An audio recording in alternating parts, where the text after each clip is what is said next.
Goeienaand, baie welkom by Fokus. Ek is Lenet Francis Peuren.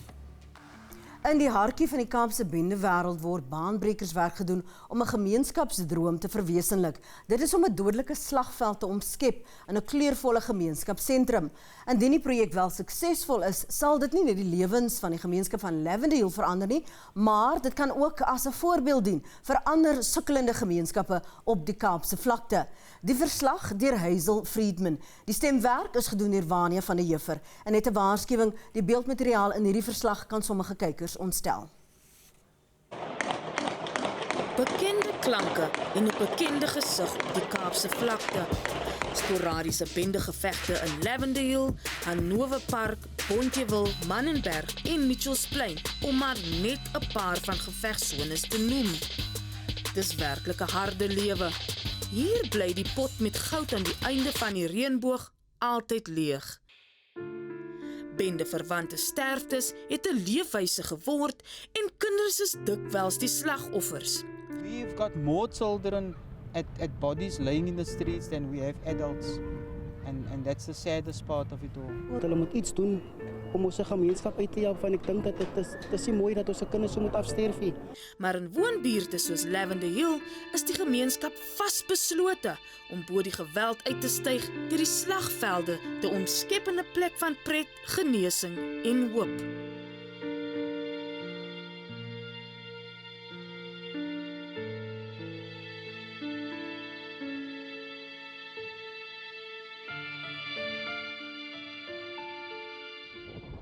Hierdie is Blootstraat in Lavender Hill.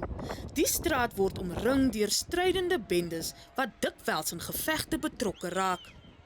The mongrels is actually in Parken Court at the moment, and then the fast guns is in Shepherd Court, Shepherd Foley Court, and then you have mongrels actually in Meerhof and the Waalhof as well. So they are right on top of each other, and it's actually affecting the kids as well. They shoot while kids are playing around them, they actually don't care.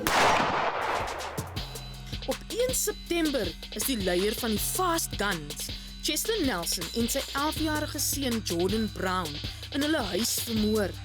Skaars 2 weke later is Abdullah Bonzaier in Mannenberg vermoor. Sy pa, die veroordeelde verkragter en bendeleier Rashid Staghi, het 3 jaar gelede dieselfde lot gehad. Ek hoop julle kry dit in julle hart om my te vergewe.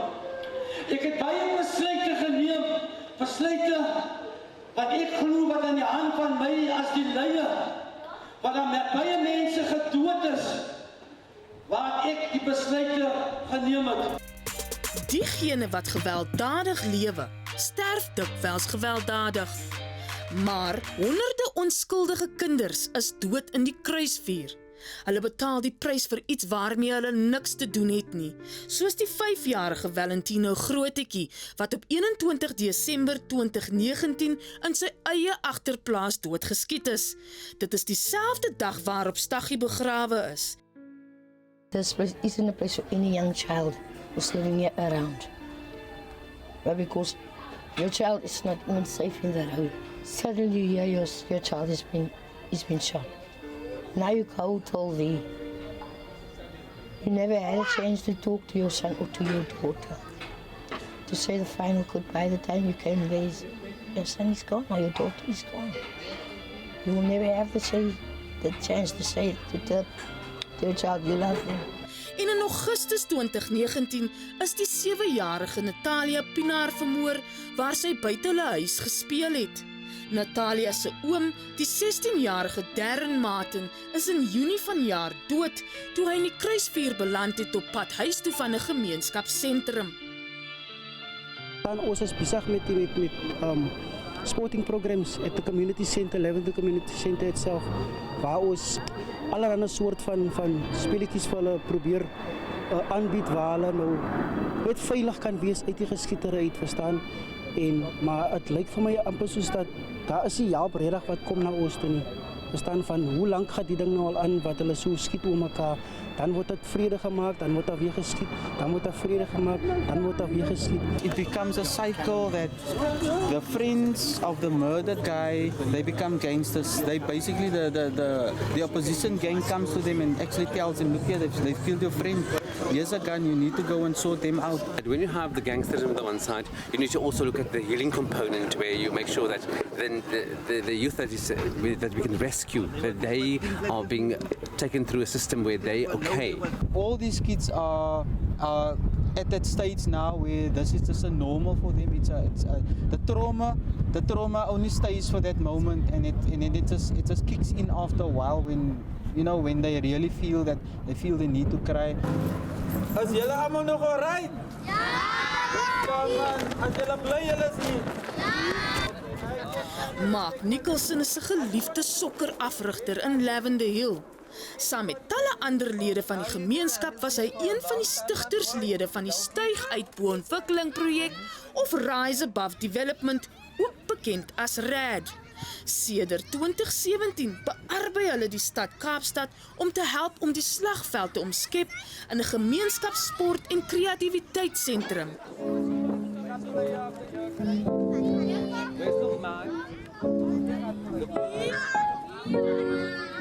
The space will be closed. Then we have 2 big soccer fields. We'll have the youth cafe. We'll offer space for Mr. Nicholson and space where you can store the equipment.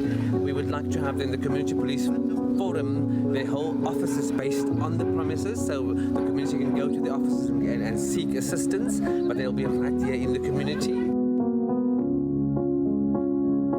We assess the family, we write up the family story, and then the parents, I'll pick off the menu, I'll pick that for my son would like that, so then the child can do a component within the structure, maybe 8 sports codes and maybe art and culture, maybe 8 of those things, painting and drama. So you'll have a menu, so the child comes to a sanctuary, a haven. By trying to demarcate as much of the ground for sport so that they can use it immediately, and then slowly as we raise more money for phase 2, 3 and 4, so we will then build our dwellings. Our dwellings will sort of go incrementally, but we're going to start off with 1 office stroke hub stroke music studio, which will be able to store sporting equipment, and we'll be able to actually put soccer fields down and have netball courts up, so that we can carry out proper sort of sports programs right from the outset. 5 years from now, on Bloat Street, the former battlefield, I think I can confidently tell you that this will be the Institute of Kindness. There will be soccer and ballet and painting and internet cafe. There will be music. There will be month-end festivals. There will be community markets. And we'll be able to economically empower this community. We hope that the city would come to the table and give us that space so we can have our children in a safer environment while we deal with the social ills outside. Hierna deel 2 van Hazel Friedman se verslag. Bly by ons.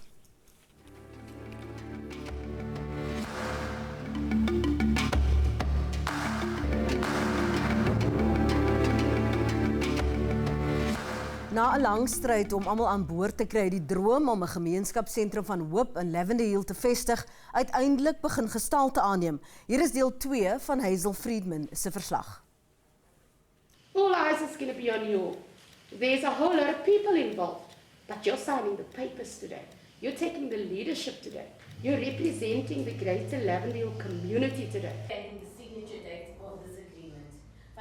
In 2020 het die stad uiteindelik ingestem.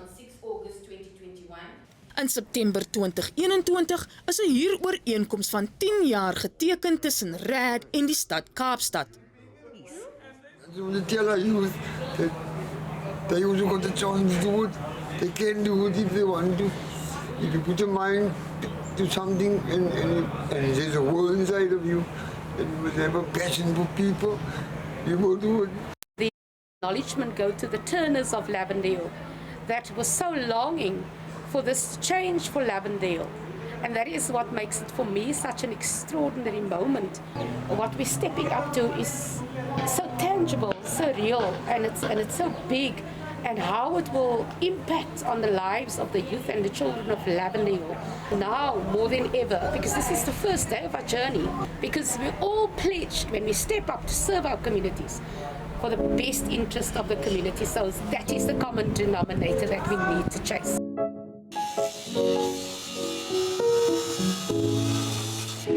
is in September 2022 opgevolg deur die oprigting van 'n heining om 'n gedeelte van die veld as die eerste deel van die ontwikkelingsplan.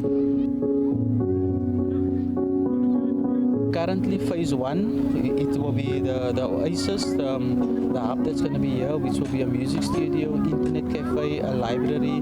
There will be a classroom facility for arts and culture, and then obviously the ablution facility. The second phase will be the football fields, the netball courts, the tennis court, as well as a ablution facility on that side also. We now have 12 soccer clubs. We have about 9 netball teams. We have tennis, we have soccer, we have the soccer, the netball, the tennis, the rugby, and the chess. Yeah. The strategic thinking. So we need that. But they need centre. Shannon Rousseau is die huidige wijksraadslid van Lavender Hill. Sy gaan aan waar die vorige wijksraadslid Marita Petersen opgehou het. I draw my energy from these people. They must just play open cards, they must just be honest, and they must just give every time. I'm not saying every month, at least every quarter a progress report. Even if there's nothing to report, at least get input from the community. En waar vragtevolhouers geborg deur Breadline word tans afgelewer by die slagveld. Yeah, today very exciting. We're going to be having some of our containers coming. It should be either the arts and culture classroom, or the music studio, or the internet cafe / library as well. We are project managing the placement of the containers, and we're also partnering and funding some of the containers as well. So there are going to be 18 converted shipping containers. Yeah, Malcolm did them for us. Die projek word geborg deur die Britse nie-regeringsorganisasie In Place of War, wat wêreldwyd kreatiewe projekte in oorlogsones dryf. It hasn't been an easy ride. As we say, there's been a lot of community politics, dynamics, and also just managing expectations. But this is very, very much a community project. It's for the kids, and I think that's what everybody needs to remember, that this is a centre for the youth of Lavender Hill to come and learn and play in a beautiful, safe space. Maar daar is steeds uitdagings wat voorlê, waaronder die voortslepende bendegevegte wat reeds vroeg die maand in vrygrond en sea winds gelei het tot 9 sterftes op 1 naweek. Dis nie ver van Lavender Hill nie. There's some sporadic shootings, but it's usually at the back of Lavender Hill. But currently on our side, it is quite quiet, and we're very happy for that. I think them also buying into the fact that we're busy building a youth center, which also helps a lot. En dan is daar die uitdaging van befondsing en die bureaukratiese romslomp wat projekte soms doodsmoor nog voordat hulle nuwe lewe kon blaas in gemeenskappe wat oorlogsfoos is. It's the red tape, I would say coming from the city side. We've now currently gotten funders for this first phase, and now we're looking at funding for the second phase as well. The city can't fund all the projects and services, all the needs that's there, and that is why we tap into organizations like RAD. Of course, I promise them, without the community's involvement, this will not sustain itself. Because you need the community to take ownership. You need the parents to come on board. And there's where the city can come in terms of assisting with capacity building, with skills, whatever the case may be. We will be able to guide these children, to motivate them, work in a 5-year plan, so that we know in the next 5 years these kids wouldn't even think of belonging or wanting to be part of a gang. There is a law that says that every child has got the right to be free. Now at the moment our children are being held captive in their own backyards. But definitely having this safe space as a Rise Above Center, we will definitely be able to work towards having all of this gangsterism, the drug abuse and that eradicated. From that little baby to that adult of 90 to 100 years old, they're all part of this community, and we try to build this so that the community of Lavender Hill can be uplifted, and so that this project can be adopted in another community.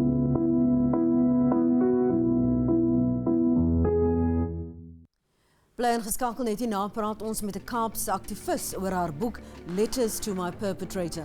Ons is nou terug.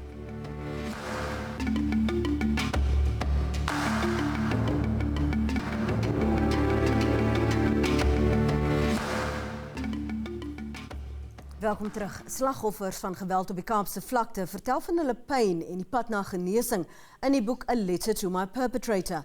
Hulle stories is saamgestel deur die Kaapse gemeenskapsaktivis Latifa Jacobs. Sy hoop die boek sal ook vir ander slagoffers genesing bring. Jolien Reed het met haar gaan gesels.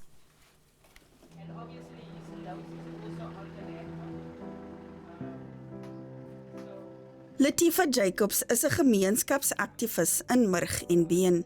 Soggens en smiddag werk sy in haar sopkombuis en weekliks ontmoet sy met die jeug op hulle voorstoep en leer hulle besigheidsvaardighede.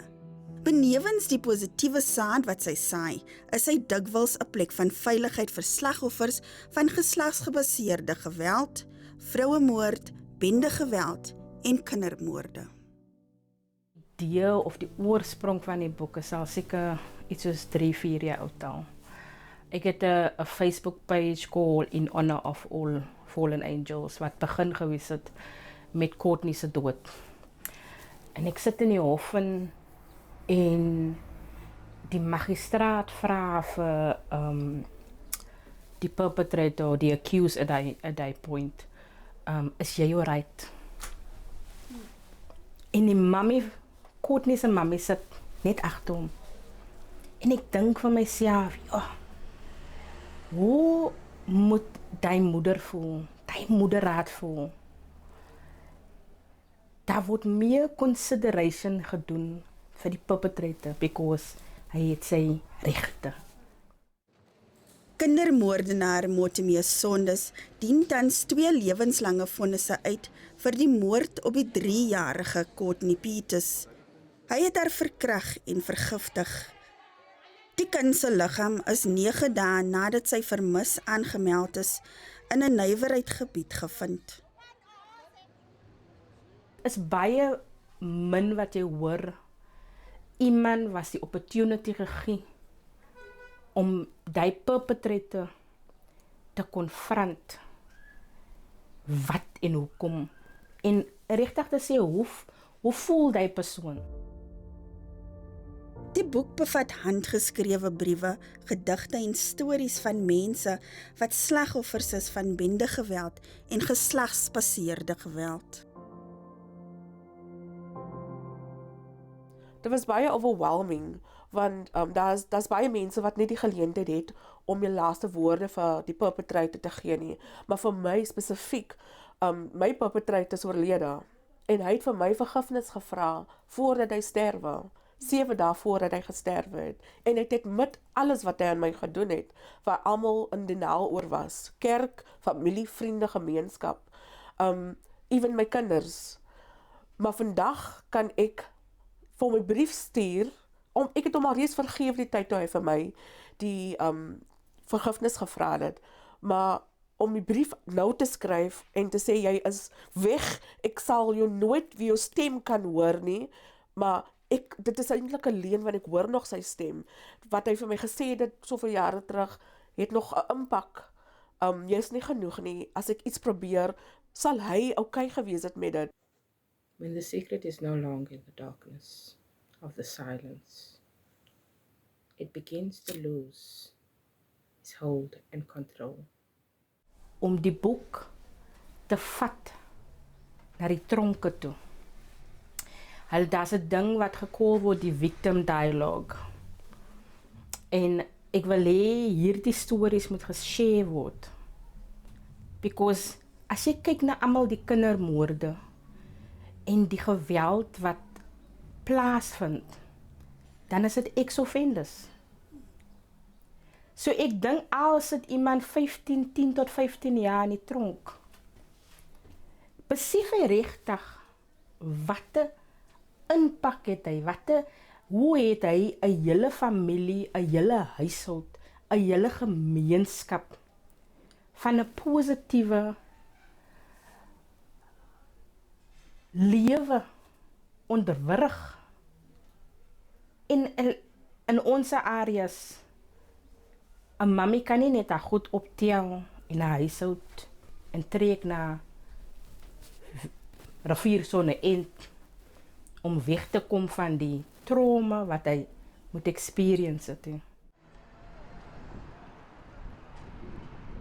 Daar is definitely 'n groot huil en uitroep na help. Maar nie net vir help nie, maar ook om gesond te word. Mens kan is 'n ander storie om die storie te vertel. Dis deel van gesond raak, maar dit is ook deel van selfcare, sal ek dit noem, om alles wat in die donkerte is, wat jou overshadow, waar ook al jy gaan jaar na jaar, as jy daai begin 'n uiting gee, whether dit nou verbally is of op papier, is iets wat uitkom. En sodra iets wat seer maak uit kan kom, kan gesond raak, dan selfs alleenlik. So al word al die survivors in my boek nie die dag gegee om vir hulle perpetrator te kan sê, hoorie so, jou ding is man. At least gee ons haar die opportunity, of haar hom, om het op skrif te sê, dat het nie vergeet te gaan nie. Because ons is so vastgevang in deur geweld, dat my storie was vandag topnuus. Es kan so iets gebeur. 2 dae van nou af gebeur daar nog iets. Dan vergeet ons van, die mannetjie is nog seer. 'n boek wat ons beslis almal onder oë moet kry, A Letter to My Perpetrator. Ongelukkig is dit al vir vanaand. Onthou, indien jy die uitsending misloop, Fokus is steeds op YouTube beskikbaar. Ons groet tot volgende Woensdag aand om 7. Tot dan, mooi bly. Totsiens.